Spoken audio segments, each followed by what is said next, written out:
me, the key questions, she passed them with flying colors. So by the end of that dinner, to me, I was like, this is the one. I was done. There was no more, nothing else. At the end of that dinner, I was like, that's it. This is the one. Love stories fill us with joy and inspire hope for the future. And a true life romance can remind us that sometimes just one spark is all it takes to change everything.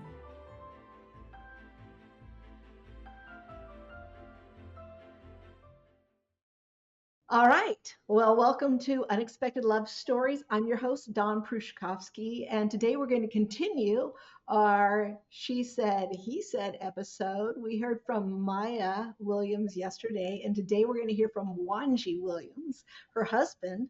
Let me tell you about Wanji. Wanji's a native of Sierra Leone in West Africa, and he grew up there until his sophomore year in the university. He's an engineer and has had a career in high tech boating and automotive industries. Today, he works in a supply chain management, providing the infrastructure for computed data centers. Now, Wanji, one of the great things is that he has a passion for teaching people how to invest money, and don't we all need to hear that? So, I want you to check out his business. It's called Your Forever Money, and we'll be able to put a link to be able to get in touch with Wanji, and also how to get in touch with Maya, since if you're interested in your financial area or if you're interested in being healthy, they both are the ones to go to for this. So, Wanji, thank you for being here. I just have to tell you, when Wanji's a longtime friend of ours, we have loved Wanji, gosh, for years and years and years and years and years. We go back. Um, so thanks for being here. Thanks for letting us in on your unexpected love story journey. So we've heard Maya's side, Wanji. We're excited to hear your side. Thank you. So, so let's start at the beginning. I know that Maya's beginning was seeing your back as a child, being clean and walking. Yes. So, how did you first come to know about Maya and meet her? So first of all, thank you very much for having me here. Oh, Definitely, it's it's so a pleasure. welcome. Um, Maya, I heard about Maya actually through my mother. Hmm. Um, you know, I believe, as Maya may have told you, we had both told our parents, or our Hmm. mothers, that look, we were not just going to get married to anyone. Hmm. We did not want a nominal Christian. We wanted somebody who was seriously a Christian.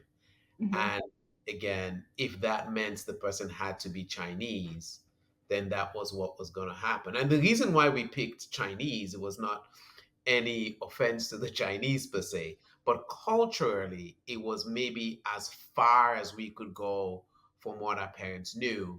But we said that because we wanted to show we were very serious. So Hmm. I got to you know meet Maya through my mother. I got her number from my Hmm. mother. That's how we met. Yeah. I was going to say, and if we want to talk about people who are a Chinese Christian, now that's someone who has to be serious about it, Yes, because exactly. the persecution that they go through in China is incredible. It is. Anyway, yes. So that's so it came through the parents. All righty. Yes. So take us on this journey. So what happened, I guess my mother and her mother got together because they had been longtime friends. Hmm. Where we're from in Freetown, Sierra Leone, it's a relatively small city. At least it was back then. It's grown Hmm. significantly in the last couple of decades, but it was very small. So they grew up and they knew each other, and they were Hmm. comparing notes once, and then this Chinese story came up. So they decided, okay, we might as well put these two Chinese loving people together and see what comes out of it. So, I got Maya's number from my mother. In fact, back then I was completing my MBA. Hmm. in North Carolina at the time. I got an MBA from Duke University. Hmm. And so I called Maya and we had a great conversation. But then I didn't call again. And the reason for that was at the time I was going out with somebody else. And I just Hmm. do not think as a Christian it's an appropriate thing to be going out with somebody, talking to somebody else. It Yeah. that is just not Christ-like. So You're not a player, huh? exactly, I'm not a I'm not a player. So that's why I never called again after that. I mean, and that relationship, the one I was in at the time, did not work out because our Mhm. personalities were just very, very, very, very different. And at that point, I just left everything for dead, more or less. Mhm. Okay. So then mom passes on a phone number to you and says, Well, so I had called right when I was okay, finishing my MBA, and okay, then I didn't call again, and as I mentioned, the relationship I was in at the time ended, hmm, um, and I just left everything. hmm, Um, I remember after that, I had, if you remember way back when I'm dating myself, this goes back to maybe eHarmony's heyday. So I got uh-huh, an eHarmony as well. And I remember I met someone there, but it was, again, there have been few instances in my life where for me it was a very, very clear instruction I got from God was like, end it, just end it. So I was like, hmm. wow, what do I do? So I ended that and I was now really puzzled because clearly, I knew without a doubt I had heard from God. I needed to Hmm. end. But it's not like God brought anybody else. So you're like, this is just really weird. How do you end one and not have anything else? How do you Yes. explain that when somebody asks your question? It's That's not you, it's God. Yeah. exactly. It's just very, very, very odd. So after that, I remember I left on a trip to go visit my mother. Something I Hmm. still do to this day. I mean, it's been many years because my mother still lives in Sierra Leone. So I went on this trip, and my mother asked, she's like, "Well, are you dating anyone?" And I was like, "No." And so we talked, and she's like, "What about Maya?" I'm like, "Look, I called that woman, it must have been maybe 2 years prior, and I didn't call Hmm. back. I'm like, I don't know that she wants to talk to me anymore. And my mother was insisting, and she's like, "No, you need to call. No, you need to call." And on a dare, I said, "Okay, I'm gonna call, and you're gonna find out she doesn't want to talk." So I'm sitting there in my mother's bedroom, and I call, and Maya picks up the phone, and I'm like, "Hey, you want to do lunch?" Because I was not even going to ask for dinner, And then Maya said, "No, I can't do lunch because I have some type of an engagement, but I can do dinner." And that's how we connected again. Okay, now is this the Christmas call? Yes, that is the Christmas call. Okay, Yes. and now my next question is, it was what, 11:45? Yeah, again, as I said, What I want this one. This one I need yeah, to because hear. again, as I Okay. said, my mother was saying, "Hey, you need to call. Hey, you need to call," and I was like, "Okay, I'll prove to you this doesn't want to talk to me." I picked the phone and I called. She's probably asleep, but you know what? I'm going to call anyway, just to show you. Exactly. Now, in hindsight, it all makes sense, but back then, Yes. none of that made sense to me. Well, see, and mom is listening to what God was saying. God's saying, we're on Yes, the clock here. Get that boy to yes, call. yes, Get your yes, yes. son. Get in. Yep. Exactly. In hindsight, I it love makes perfect sense, but back then, a lot of weird things happened, right? In my mind. that. So when you called her and you asked her to go to lunch, was uh, was there anything like just hearing her voice talking to her that was like, hey, this might be something more than just appeasing my mom? Not during that call, right? Because remember again, I kind of sort of called on a dare, and I Hmm. was pleasantly surprised that she answered, and she wasn't abrupt, she wasn't rude. I was just Hmm. pleasantly surprised. Because again, I knew that my behavior was puzzling in that I had called 2 years prior and then never called again, right? Mm-hmm. But I guess God saw my heart at the point, which was Mm-hmm. to walk straight and not be dating two women at the same time. And it's Mm-hmm. something I think is not a good practice at all, for any Yes. Christian man. That's just a terrible practice. So Mm-hmm. I guess, God saw my heart, and it turned out well. Okay. Good. Good. Okay. I went into it more curious than anything else. So then you have dinner, Yes. and So for me, it was very simple and straightforward, right? So I am an engineer by training, and very mm-hmm. logical in my thinking.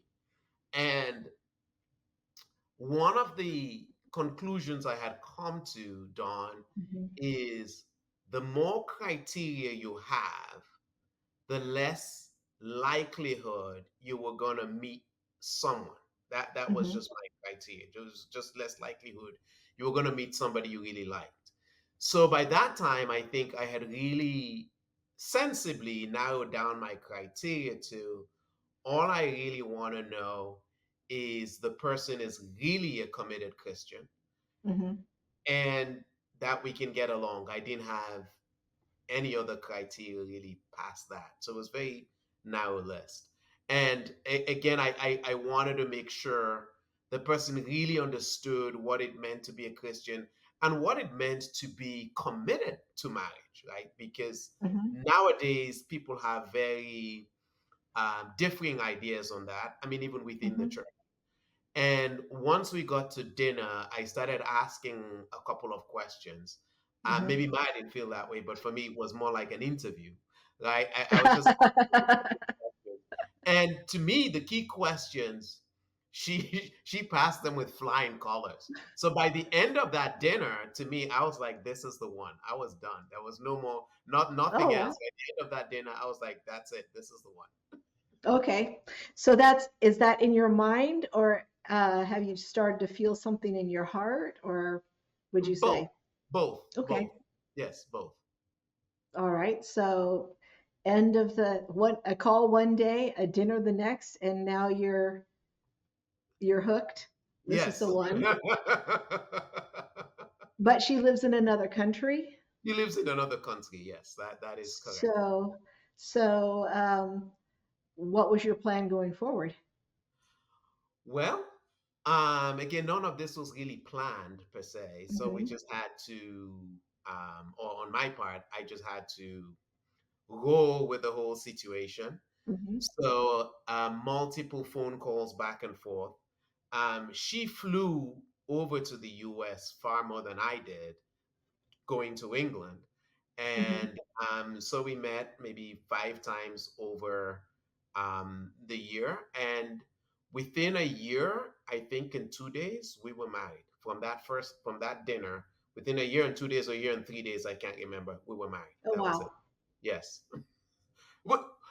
And to me, the reason for that was in a long distance relationship, you're committing a lot of time and certainly money to flying. Hmm. So you need to be very, very, very serious. And Hmm.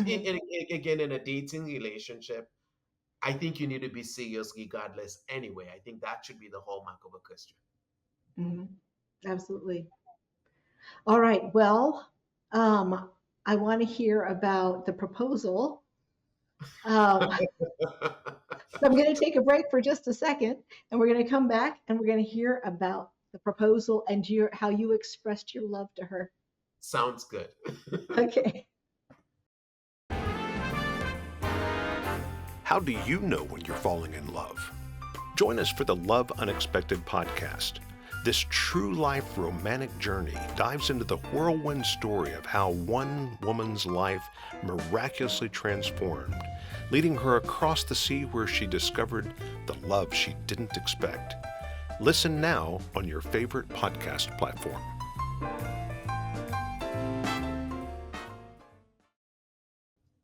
All right. So here we are, ready to hear all about the romantic side of it. Okay. So for So, the yes, go ahead, yeah, so please. I was going to say, so for the proposal, this is, she said it was in July. Yes, So it'd be halfway between the time that you had your first date yes, and your marriage. that is correct. That is Hmm. correct. So I remember it was at a restaurant. I made a reservation at a restaurant called Ellendale's in Nashville. Hmm. That restaurant I don't think is around anymore, but I had a, good friend who had recommended that restaurant. And prior to that, I had bought the ring. And I believe it was maybe, I can't remember if it was before dinner or after dinner, likely before dinner. I took out the ring and proposed to Maya. Like she said, I don't think I got down on my knee. And I guess I'm going to live, I'm going to live with that forever. But then I got the ring out and proposed to her and asked her to marry me. Oh, so any special words that you said in your proposal, or? Wow, I don't know if I remember specifically what I said. Hmm. Yeah, I think I was nervous. Um, but I knew this was the person I wanted to Hmm. marry. I mean, as I said, from that dinner, I mean, my mind had been set. I knew Maya was the woman, and I felt very, very, very, very comfortable. And from that point on, I mean, I think the excitement just kept on building. Oh, that's great. So Yes. then she said that you were working on um, getting your citizenship because you were here on a green card. Yes, so at the time I had a green card because I came in as a student, right? So as a Hmm. student, you have, I believe it's called an F1 visa. So Hmm. that eventually I got a green card, and there's a whole story behind that I won't even bore you with at this point in time. And I had moved around. Work had moved me. I hadn't changed jobs that much, but work had nevertheless moved me around Hmm. quite a bit. So I never bothered with getting my citizenship because it was like, there was no need for it at the time. Hmm. But once I knew we were going to get married, then I started working on getting all of that in place. Hmm. So it'll make it easier for her to get her residency. All right. Okay, so now you say, let's get married. Did you um, did you help her set on the day that you're going to get married, or? Yeah, we kind of moved. I think the date kind of moved around with her having to finish her work contract. And then at the time, interestingly enough, her twin brother was also getting married. So I think both of Mhm. them got married within a month of each other. So Wow. all of that had to be kind of choreographed, and she had to go fly over to Sierra Leone, attend that wedding, and then come back to the US, and then we got Hmm. married. So it was we were moving a lot of dates and things around. That happened. That's great. That's great. But then she said that you guys had your big wedding in March, That but is she correct. said she was planning it alone. Were you working a lot during that time, or what was going on? Yes, well, I was working, as you can imagine. So you're gone, I'm gone, and I worked at a plant then, a car plant then, Hmm. in Smyrna, Tennessee. And those plants you start early. So I had to go early in the morning and then get off in the evening, and that was just every day. So that Hmm. needed to happen. So unfortunately, during the day when she's around looking at venues or talking to different vendors or wedding organizers, I just was not around, unfortunately. Because Hmm. Monday through Friday, same routine for me. Yeah. So I want to hear anything from that day that was so special to you, or a funny thing, or something that is so memorable from your wedding day. Well, for us, for me, it was the different people from all over. My father unfortunately had passed away. Mm-hmm. He'd been gone about I don't know 6 or 7 years at the time. But I Mm-hmm. remember we had one of his friends come and talk, And he was older now, and he just kind of lost track of time. So he just talked and talked. And it was very funny. I mean, he had funny stories, but it was funny that he also lost track of time. So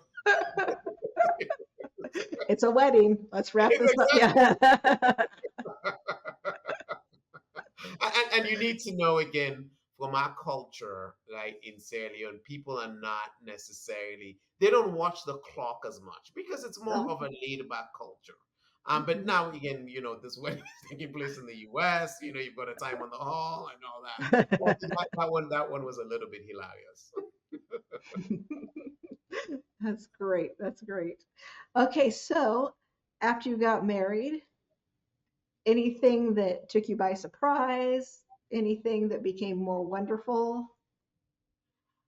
I think, in terms of things that became more wonderful, having a companion was just phenomenal, right?